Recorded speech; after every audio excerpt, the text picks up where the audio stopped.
Now, this was Jim Chanos. Jim Chanos is one of the top 3 short sellers of Tesla that we will talk about today in this vlog. Now, short sellers didn't quite made it well this year, and Jim Chanos actually said or once stated that he will stop shorting Tesla once it's profitable, which Tesla was in the last 2 quarters, as we have seen, and therefore I'm really curious if he is not shorting Tesla anymore. But let's dive into some numbers of the short sellers because they are just so painful. Now, they just lost $1.5 billion on Thursday after Tesla released the Q4 earnings.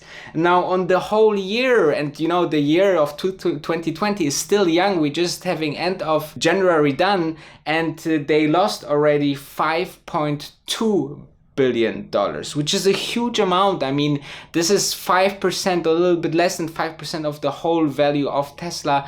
And over the whole scenario since the summer, since Tesla really skyrocketed and started to the in one direction only, which was up, since then they had to cover, or they covered 19.11 million shares, and they made a loss since then of $12.43 billion. Now, I hope that some of the short sellers are watching this channel, because since summer I'm telling you guys, this company will be huge one day, and you know, if you would listen to the wolf, I could save you a little bit north of $12 billion. So let's dive in. Wolf of Dubai. Let's talk about Mark Spiegel. Mark Spiegel is a hedge fund manager. He has his own fund called Stanfield Capital, and he is actually most known as one of Tesla's short sellers because he is going on different news. He is very active on Twitter as well, and therefore, you know, he is quite known for being against Tesla. Now, he just released in September of 2019, this I wanted to share with you, something that is very painful to see. Now, he said, "The fund remains very net short as I continue to believe we are entering a bear market for the US stocks as the US economy slowdowns worsens." Now, this is backwards. It's really painful to watch. Now, I mean, we don't have a bear market at all. We are just in the peak, or maybe in the medium of the biggest bull market in the world, and this guy is seeing a bear market, you know. Then his opinion a little bit changed in his letter. He for 2019, he said like it's so good to be in 2020 because it was a horrible year for him, so many bad investments, and while his fund is mostly short, then he lost a lot of money. And how much, I can tell you here. So actually, for all of 2019, the fund was down 6.5%, while the S&P was up 31.5%, and Russell 2000 was up 25.5%.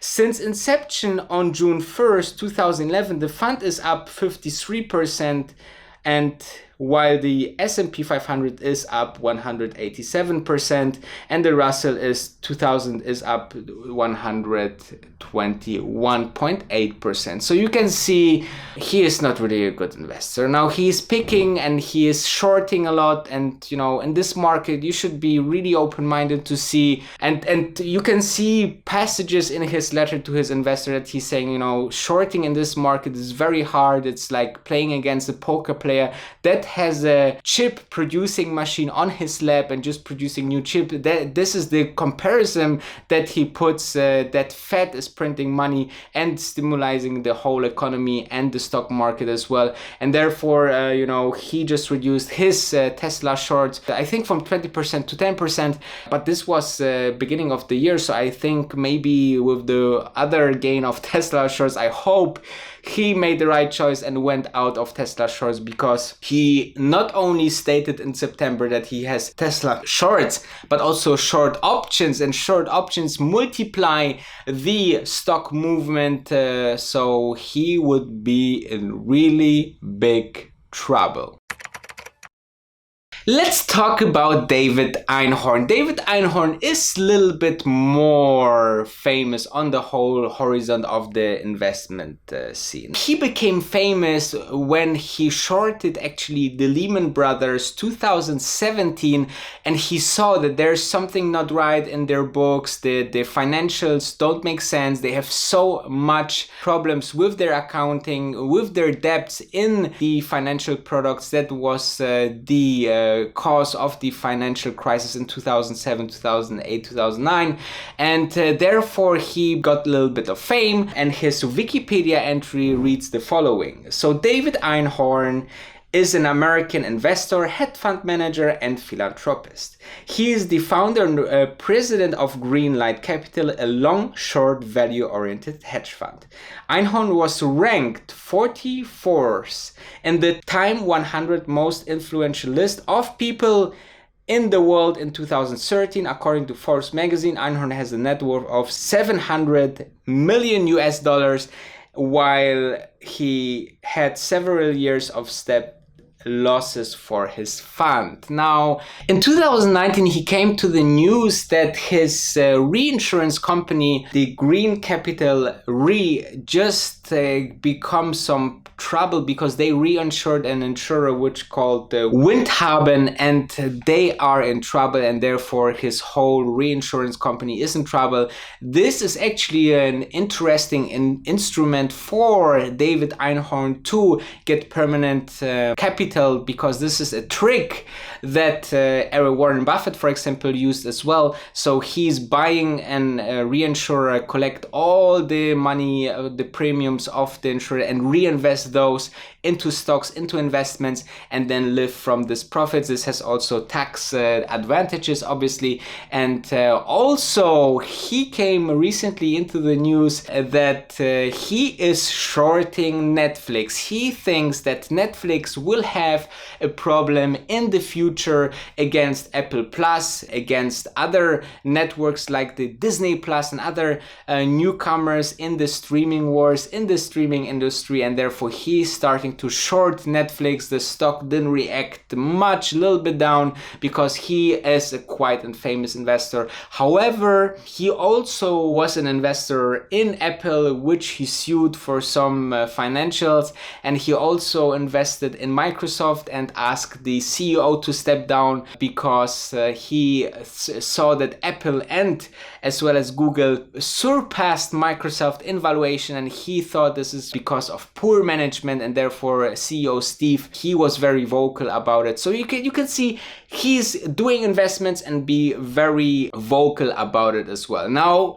being so famous and being so vocal, you know, can backfire or can work very well if you are having the returns. But let's have a look which kind of returns Mr. Einhorn has. So Greenlight returned just under 14% in 2019. Remember, S&P 500, the market returned the double of that. So he just returned 14%, and from this 14% he is taking his share as hedge fund, and then the investor will be having a very bad return versus the market. Moreover, this follows a 34% loss in 2018. The fund has returned 12.7% annually net of fees and expenses to investors since inception. So overall, the performance is not bad, but the last 2 years was absolutely catastrophic. And therefore, let's jump to the next short seller. People are betting against his style. They don't like his style. It's not just that. It is come on, just there's smart people like Jim Chanos. He's a smart investor. He's not betting just on his style. Jim Chanos makes money once a decade. And while the market rips up, the guy just bleeds money, and he's never on CNBC. And every time something works, he's there for 5 minutes. Great for Jim Chanos. Fantastic as a hedge in a portfolio where you have 1% in a short fund. But the reality is, being long equities makes sense. Being long innovation makes sense. Betting against entrepreneurs that are changing the world has never been a profitable endeavor. Why start now?